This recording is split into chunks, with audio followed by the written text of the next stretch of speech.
This week, we're answering the question of whether Scientology is actually letting Tom Cruise go or not, as well as stories about Scientology developments in Clearwater, literally, and whether or not Scientology is actually an intelligence operation in disguise. This is this week's After Scientology, Straight Up and Vertical.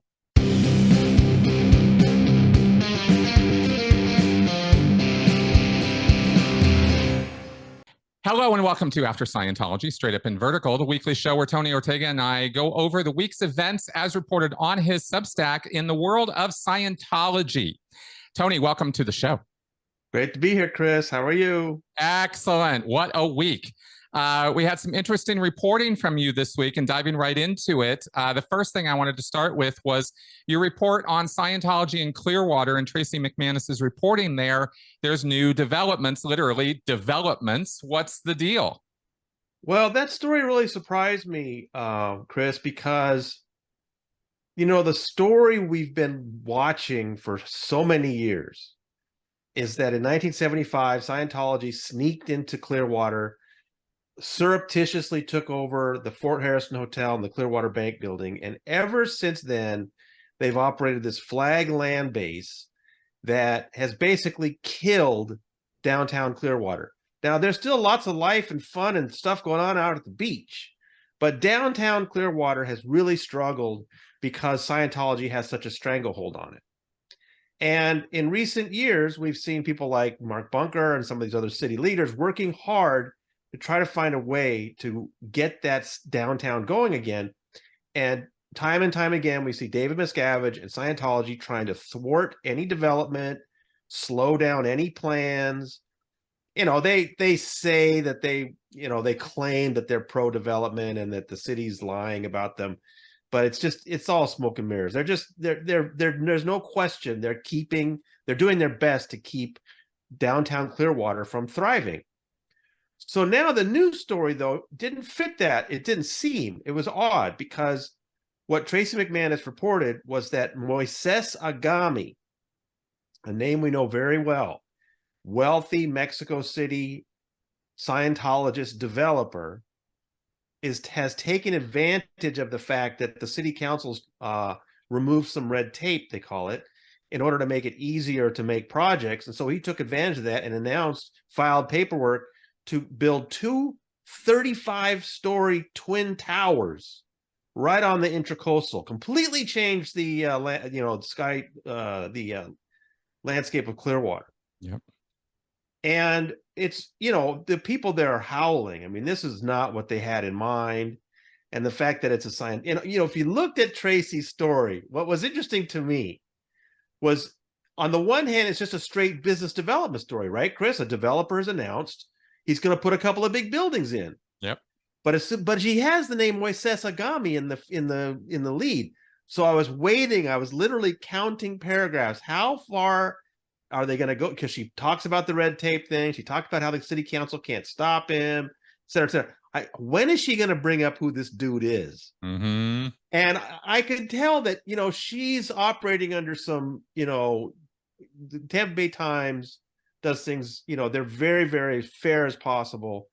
She waited till way down in the story to mention, oh, by the way, he's a Scientologist, and without saying that had anything to do with anything. So that's what I was curious about. It's like, okay, let's go there. What does it mean that a Scientologist developer is now going to change the nature of Clearwater with this massive development, when traditionally we've been reporting that Scientology's held back development? So that's why I called Mark Bunker. I wanted to see what he had to say. And he cautioned me. He said, he pointed out that this Moises Agami, this guy owns like 30 properties downtown. So he's been part of the issue where he owns a lot of buildings that they're not doing anything with, right, kind of holding back development. Mm-hmm. But that when he does develop something, it's all about making money. And he gave me an example of another part of town where Agami built a tall tower, really angered the locals, changed the nature of the neighborhood, but it made him a lot of money. So he was cautioning me, saying, maybe this is not a Miscavige thing. Maybe this is more of a Moises Agami thing. But then I brought up something to him. I said, well, let's look at it this way. Mm-hmm. For years, I've been pointing out to people that Scientology's center of gravity has literally shifted. And more, Scientology's political power center is the flag land base in Clearwater, Florida, as Los Angeles and East Grinstead and Australia and South Africa have all lost influence. Mm-hmm. It's, you know, to me, it looks like David Miscavige knows that things are in bad shape and he's circling the wagons in one location in Clearwater. That's literally where he lives now. So in that context, does it make sense for Moises Agami to build these two gigantic towers? And Mark himself pointed out, well, he could sell those units to wealthy Scientologists. And I thought that makes a lot of sense, because Miscavige, you can see it. I mean, celebrities are moving to Clearwater. Scientologists are leaving LA to come to Clearwater. Now they've got this place they can fill up. And then it was suggested, I think on our group therapy recording, what about giving the penthouse to Dave? Now, I know it just seems like a silly, you know, we're just joking around, but there's actually something to that, Chris. I remember when, you know, I first realized that it was Tom Cruise that was getting that penthouse on the 9th and 10th floors at the Skyview. That was like 7 years ago, right? Yep. And Mike Rinder pointed out something to me at that time when we were first talking about that story. He said, you know, there might be an issue with Dave, that Tom Cruise now has a higher residence than Dave does. Because, okay, Dave's got the double apartment hidden inside the hacienda. I think he kind of hides out there most of the time. But then he also has the 7th floor in the flag building. That's where his office is. I think he's got a bedroom and a bathroom there. But Tom's got 9 and 10 over at the Skyview. And I didn't think about that. But Mike was saying, you know, that might be an issue with Dave. Well, now Moises Agami can build his 35-floor twin towers and give one penthouse to Dave and maybe the other one to Tom. I don't know. But anyway, just interesting things to think about. Like I said, Mark Bunker cautioned us about assuming that it's a Miscavige project. Maybe it's just an Agami one. But, you know, wow, what a cautionary tale. I know people want to get rid of red tape to make things easier to do, but there's a reason red tape is there. Oh, and that's to keep developers from just doing anything they want. That's right. And this is exactly the kind of problem that can be presented with that, because all the Clearwater residents apparently, or the ones on that area, are going to have this massive 2-tower deal in their skyline, which they weren't anticipating. And I think it is the way that Bunker talked about it and the way that this has been positioned. And of course, thinking about this from a developer's point of view, you're not going to develop, you know, these 9-story huge buildings when you're not going to make any money. Right. So clearly there has to be a market there. Now, could it have been?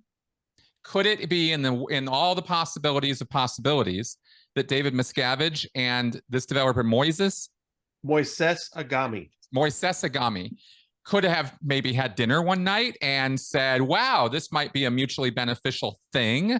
Of course that's possible. Oh, no, I mean, there's no question that there's no way Moises Agami would literally change the skyline of Clearwater without David Miscavige's approval. Exactly. I mean, there's just no way. Not only is it OT8, the last time I saw him in Impact Magazine, he was getting a trophy for donating $7 million personally to the IAS. Okay? Wow. So this guy is as wrapped up as any whale, and he is personally going to change that town. There's no way he does that without Miscavige's approval, and maybe they planned it together. Who knows? No, it's very possible. That's really where I was trying to go with that, but just kind of opening the door a crack. But clearly with those data points, OT8, Clearwater, this becomes when you know how Scientology operates, and certainly Miscavige, there could have been, let's just say that the consequences to him, had he not gotten Miscavige's approval to do something like that first, could have been catastrophic. So of course he wasn't going to do that. How interesting. And so yeah, it looks like it's just going to be beneficial for Miscavige because, oh, you want development downtown? I'll give you development downtown. I mean, I can see him saying that. Yeah, it's spite construction. Exactly. Exactly. And that it's hate building. Yeah, right. And that actually fits that character and that group to a T. I'm sorry, but it does. I can see, I can imagine, because I've sat in meetings where they talk like that. So yeah, that could very well be. How interesting. Now, another thing that I was really impressed by was the third and final part of Chris Owen's series on Scientology's, hanky-panky, with the piece on lawyers and journalists on Scientology's payroll. And he really did a bang-up job highlighting something I've been talking about for years. You've mentioned connections and relationships bring you ammo for leverage. And that's what Scientology and OSA's intelligence operations, and make no mistake about it, they are intelligence operations. They're not just a bunch of goons who go out and harass people. There's so much more going on here. Take it away. Well, I'm just really grateful to Chris. I needed a few days off because of my hospital thing, and which went really well. And he gave me this 3-part series, and great timing, not just for me personally, but also because of Leah's lawsuit. I think he was inspired by that. I think he wanted to give her attorneys a well-structured lay of the land for how Scientology structures fair game. Yeah. And one of the ways that they attack critics, one of the ways they attack their perceived enemies, is with the use of not just private investigators, but journalists. And I'm always blown away by the whole John Connolly story, and people always forget it. It seems to me that at one time, Scientology had a Vanity Fair journalist on their payroll, literally on their payroll. Mm. And so it's great pieces by Chris. I really owe it to him, and he's right that this is a very deeply thought out intelligence operation, and it will never change. Exactly. Well, you got to understand, this is a decades old operation. L. Ron Hubbard started this whole thing in the late 60s with private investigators and lawyers and structuring all of this put together, because he got kicked out of Rhodesia. He got kicked out of the UK. He lost tax exemption. He was like, oh my God, I'm on the ropes. Time to fight back. This whole attack, never defend thing, that's the kind of thing this comes out of. And I wanted to share a couple parts of the article because I thought this was really important to highlight from where I look at this group from, and obviously where everybody does. OSA carries out a sophisticated political influence program to find potential allies for Scientology.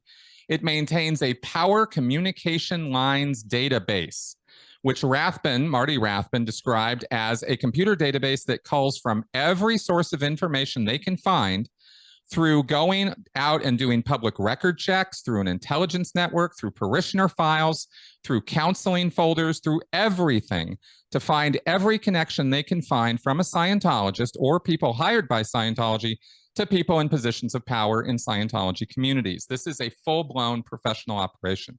And even from the little bit of exposure I had to it when I was in Scientology, I know that they subscribe to all the databases, all the public access information that any private investigator has access to. They have full access to. They have travel records. They have bank account information. Seriously, they've even got people. I've heard of that. So I just wanted to highlight this because it's actually exposing the influence, the true nature of the influence peddling that goes on with this group, and the kind of power that it has behind the scenes that you don't see. And all the fair game, brutish, thuggish stuff, in a way, it's its own thing, and it's done for its purpose, but it's also a bit of a misdirector, because that's what you can see. And you go, oh, those Scientology stupid goons. And you don't see this other stuff that's going on. And let's, as with Connolly, I was reminded reading about this, that remember back when that movie True Colors, John Travolta, the Clintons. I mean, these connections go all the way as high as they can, and they never forget these things. How many of y'all remember that connection? It was years and years and years ago. We forget these things. Scientology does not. So that's just worth highlighting in terms of what these guys are up to. It's not just taking money. There's other things that are potentially really awful going on here. And I think it's important in context of Leah's lawsuit, because Scientology will do its best to characterize things as, you know, this person left our organization. She said bad things about us. We have the right to protect ourselves, to look into what she's doing. We don't know what she's capable. She might be capable of harming us. So we looked into her and we warned people about what an awful person she is, right? Mm-hmm. And that's going to be their sort of way they characterize things. But of course, with what Cruzs Own is talking about, that's just not how they operate. They investigate Leah Remini. They smear Leah Remini. They endanger her career because that's what they do and what they have always done for decades. They have entire divisions set up to do that. So, you know, it's now whether the court is going to pay attention to that and how that works out in court, I'm not sure. But I was glad to hear from Mike Rinder, who was very happy to see that Chris's series was coming out. He said the timing was perfect. And we'll just see if the court can get that idea in their head that this is, you know, you got to be fair to both sides, but the Church of Scientology has a long history of harming, you know, smearing and attacking people as a result of their holy scripture. That's right. It's literally part of the dogma. And that's one of the reasons it's a cult. I'm sorry, but you know, when we talk about destructive cults, that's what we're talking about. It's a controversial word, but it describes groups doing that. Okay, now there is a third, and we're fingers crossed, final judge on Leah Remini's case. What are we looking at here? We don't know if this guy will stick around. So Leah sued the Church of Scientology and David Miscavige, and the court randomly assigned a Judge Fahey to the case. There was something about him that she didn't like for whatever reason. She's got an ability to file what's called a peremptory motion to get rid of him for no reason. She doesn't have to have any reason at all. Doesn't have to say anything. She can just say, I don't want this judge. And so they removed it from him, and it was given to a Judge Barbara Shepard, who, you know, I think we talked about her and she looked like there were some things we liked about her. But it turns out her husband, an attorney named David Shepard, has worked for Scientology. So she took herself out of the running because, I mean, that's the only thing she could do. And so it got reassigned again. So the third judge is this Randolph Hammock. And I don't know a lot about him, but I did notice that he's written numerous columns for legal publications, and they're well written. I liked a couple things that I read, which I think is a good sign. You know, if somebody's a writer, can kind of see the logic of things. Yep. And also something that's kind of unique about him is by the time he had become a judge in 2010, he had been admitted into a bar in 15 states. I saw that. That was impressive. Well, and one publication I read said he may be the attorney that has passed the bar in more places than any attorney in the United States. Wow. Interesting. So yeah, big brains. Guy's got a big brain. He knows how to write. Yep. You know, those could be good signs. But they just I think the first hearing is for December 4th. Leah also submitted filings saying that she had served Church of Scientology International. She's served the Religious Technology Center, and they've done substitute service on David Miscavige. And look, the reason why I didn't have a big blaring headline, David Miscavige served, is we know that these things are not that simple. And Miscavige will send down an attorney who will say, I'm not really here, Judge. You don't see me, but I'm here to tell you that David Miscavige should not be a part of this lawsuit, and he's not been served. They'll do that at some point. And it'll probably be a long road to actually getting him served. We saw that they were successful in the Baxter lawsuit in Tampa, but boy, they had to jump through so many hoops. It took so many weeks to get that all sorted out. But at this point, Leah has made that first move to getting David Miscavige served. We will see what the judge thinks of that. And then sooner than later, we're going to get the initial responses from the defendants, at least the two that have been served, Church of Scientology International and Religious Technology Center. And what I am looking forward to on those is it's just going to be interesting to see the tone. Because, you know, I mean, Chris, we're becoming connoisseurs of Scientology litigation, you know, by this many years and looking at this many filings. Yeah. And there are different tones that these Scientology attorneys adopt. Is this going to be the smelling salts one? Like, we can't believe we're being sued by this awful woman, right? Or is it going to be more, kind of an angry tone, or is it going to be more, oh, this is frivolous, this is ridiculous? I don't know. I just find that fascinating to see which of those stances they're going to adopt in the first filing, and we'll start to get a sense. Like I said, I think they're we've talked about this before. They may try the arbitration thing. It'll be a big waste of everyone's time, but that never stops Scientology, right? Mm. Even though Leah was very explicit in the complaint that this cannot be stopped by arbitration, that doesn't mean Scientology won't try. But it seems to me that their probable approach to this is going to be, did we call Leah Remini names? Yes, we did. And that's protected by the First Amendment. That's And right. then, of course, her position is more, no, you systematically tried to make it difficult for me to make a living, and you've harmed me financially. And I think that's basically where the two positions are going to be. And so it's, we should get some, confirmation on that pretty soon.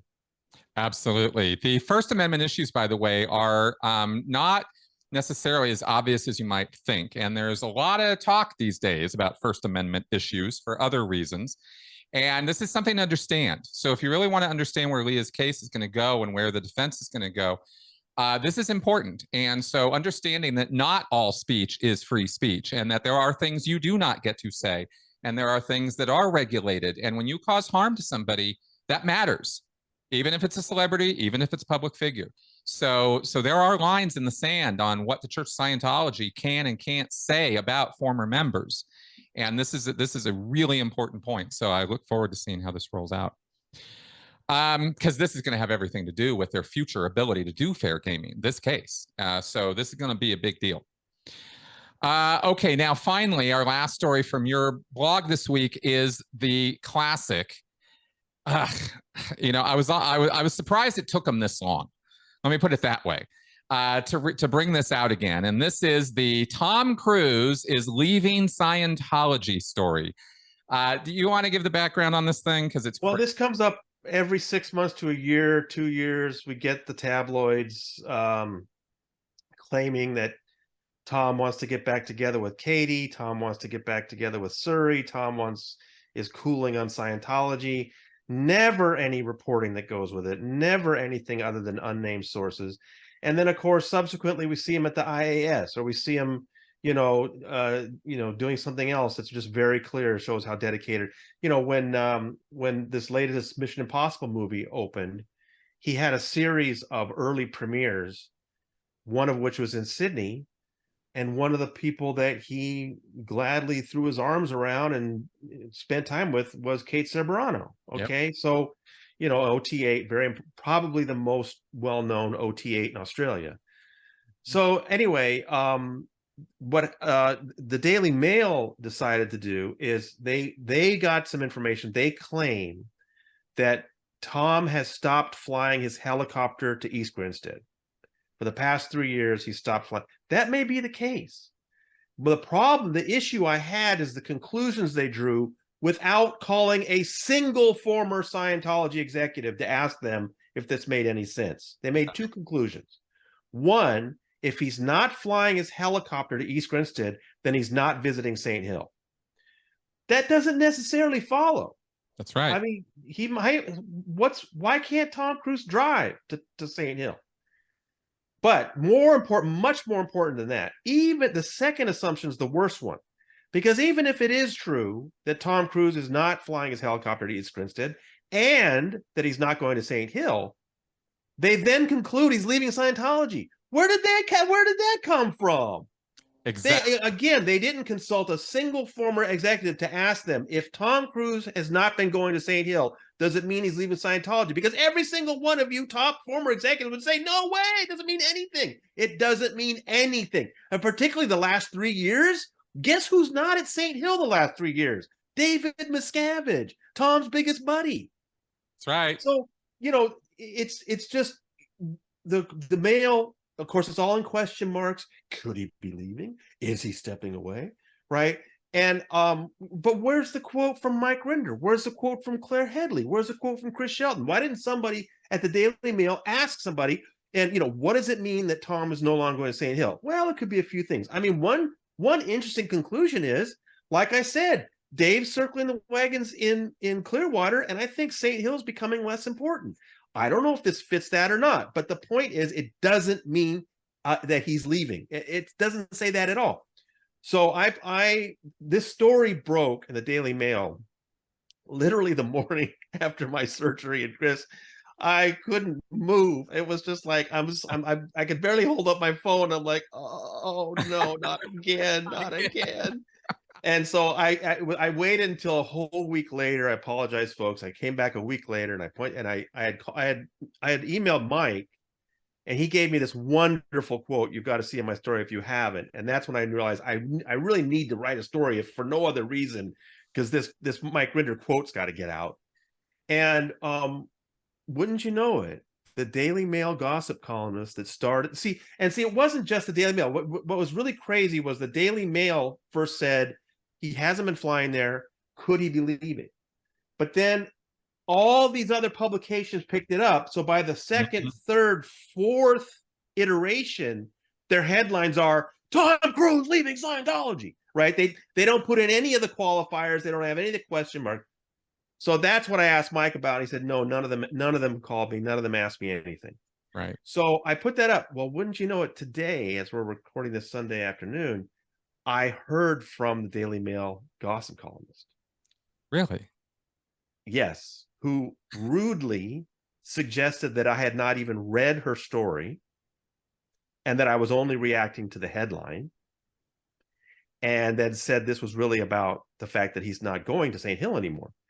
And I said to her, actually, if you read my story, I did talk about your evidence about the helicopter and about whether he's going to St. Hill. And I made the point that it doesn't matter if he's going to St. Hill or not. And if you had checked with at least one person, but then I said, but that might ruin your story. And so she then accused me of being rude when I had pointed out something true, after she had rudely pointed out something that was untrue. So I was a little surprised that, this famous gossip columnist at the biggest newspaper in the world is so thin-skinned. And then also her excuses were amazing. One, the people at Scientology didn't get back to her, and they normally do. Chris, this is like college journalism level. When you oh, they didn't get back to me, they must be hiding something. Oh, right. Yeah. Okay. I mean, oh my God, that's the most irresponsible journalism, right? Right. And then the other one was, well, I was only asking the question. Right. Come on. That's like Alex Jones level, man. Come on. Exactly. It's just, and but I have to say, as much as it annoys me to see all these publications fall all over themselves to say that story, I saw a lot of knowledgeable readers in social media, at the bunker, just all saying, come on, guys, this is ridiculous. Between Alice Gibney and Leah Remini and all, people like you and other people, the public has been educated to a much better degree today than they were 15 or 20 years ago. And I think that those stories don't sell so easily. I think people know that the Daily Mail was full of it, but it's just a shame that this gets so much airplay. I do too. I think it's ridiculous because we know where his head is at, and if it's going to change, it's not because of that, not because of helicopters. I gotta also say and bring up, because I there's another aspect to this which I've always found kind of hilarious, which is this idea that it could be Cruz's own PR team leaking stories like this. Because let's face it, that latest MI did not do as well as it was projected to do. And when you get that kind of thing, you got to keep the name relevant and keep it out there. And this is a kind of evergreen story at this point to bring back out again. What do you... I know Mike has suggested that. Other people have suggested that might be the case. I sometimes wonder about that. I mean, from my perspective, I just know that these tabloids want it to be true so badly. Mm-hmm. They not only want to break that story, they want it to be true. Yep. And they all labor under this impression that Tom is a captive and that they've got something on him and maybe he can break away. And they just cannot come to grips with the idea that he's a true believer, that he really believes Scientology is the only thing that's going to save planet Earth, that And the David universe. Miscavige is the most important human being on Earth, and that even though as a celebrity he could ignore the usual disconnection rules, he personally chose Scientology over his own daughter. Bingo. And that is Tom. I don't know what else to say. That's what he is. Yep. The actions speak louder than the words, and there they are. And it's been years and years. He just doesn't want that in his life. Yeah. Which is just shocking, because if she had stayed in Scientology, she would be his little princess. So it's really quite gross. Okay, so that's Tom Cruise. Now, I did a live Q&A today, and one of my viewers had a question, which I said I would bring up for you today. Okay. I'm curious about it myself. HowdyCon? Well, so we had to stop HowdyCon because of the pandemic. That 2020, the first HowdyCon was in 2016. And real quick, for those that don't know what we're talking about, in 2015, my book came out, The Unbreakable Miss Lovely, my book about Paulette Cooper. And I was very fortunate enough to get to travel around a lot and have some readings here and there and everywhere. And at one point, one of my readers asked, well, why are you going to so many cities? And I just jokingly, Chris, said, well, I need to figure out which one we're going to have a convention in. And then as soon as I said that, that was it. The readers held a vote. The readers chose Cleveland. That's the last time I let the readers choose anything. And so we had our first HowdyCon in June of 2016 in Cleveland, and it's a small gathering of folks. We just get together and have drinks and talk about Scientology. No big deal. Yep. Very fun though. And 2017 we were in Denver, and you were definitely part of that whole thing. Yep. 2018 we were in Chicago. We were in Chicago in 2018. And then in Los Angeles in 2019. And then for 2020, I had planned for St. Louis because I wanted to go back to the middle of the country because I think it's easier for people travel-wise. And we have a bunch of bunker folks in that part of the country.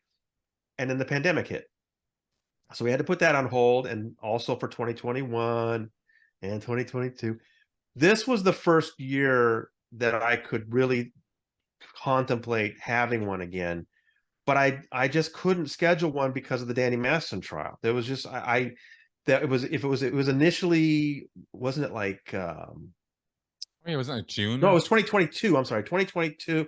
I can't remember. I'm losing track of the years. Oh, no, it was this year, 23. The problem was the trial would get moved, and I just couldn't gamble that we'd do all this planning for a HowdyCon and then put the trial right on top of it. So I couldn't do that again this year. Right. So 2024, maybe we'll see. They're a big hassle to set up. I don't make a penny. I just try to break even, and so we can pay for stuff, food, and everything. We'll see how it goes. I mean, I do love getting together with people, and I have thought about 2024, but we'll see. All right. So there you go. Right from the horse's mouth, folks. We'll see.